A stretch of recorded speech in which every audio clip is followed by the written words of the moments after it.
السلام عليكم متابعين ديالي. اليوم عندي لكم وصفه ديال السعال والانفوازه ديال هذا البرد هذا.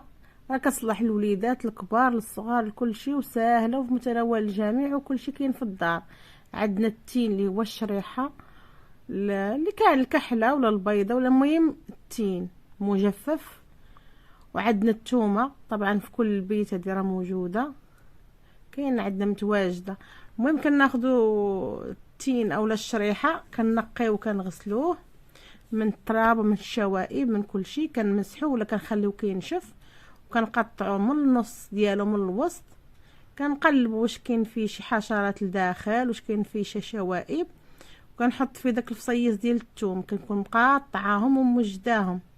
فصيصات ديال الثوم كنحطو في القلب ديال التين اللي مجفف، كنحطهم كنستنفهم في الكسكاس. نعاود معكم وحده اخرى. المهم ها كتشوفوها نقيه ما فيها لا شوائب لا اضرار لا حتى شي حاجه، وها الفصيص ديال الثوم منقياه ومصايباه. المهم كلشي راه منقي ومسوح ومنشفاه، ما في لا تراب لا غبره لا وسخ لا حتى شي حاجه. المهم منقيهم على يديا.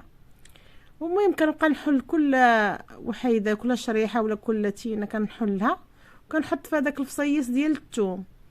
وهاد الوصفه هذه راه مجرباها ماي مره ما هي جوج ما هي ثلاثه، راه غنيه بالفيتامينات، فيتامين دي فيها كاع الفيتامينات. هانتوما كتشوفوا معايا استفتها في الكسكاس تكملت كل شيء داكشي اللي كان عندي وحطيتها على الطنجره فيها شويه الماء طايب غليان.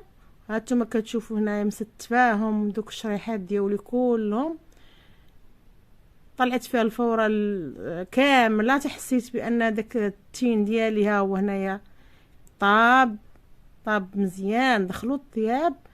المهم كنبقى نراقب فيه مره كنجي نقلبهم.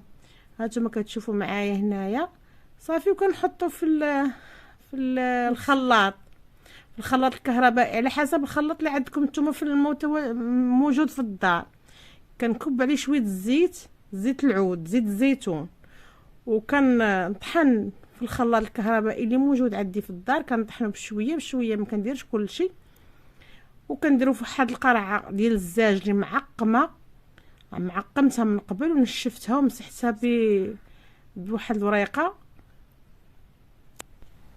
المهم فاش كنحط واحد القريعه معقمه مصاوبه كلشي منشفه، كنبقى ناكلها من الصباح للصباح معلقه بالصحه والراحه، والله يجيب الشفاء للجميع.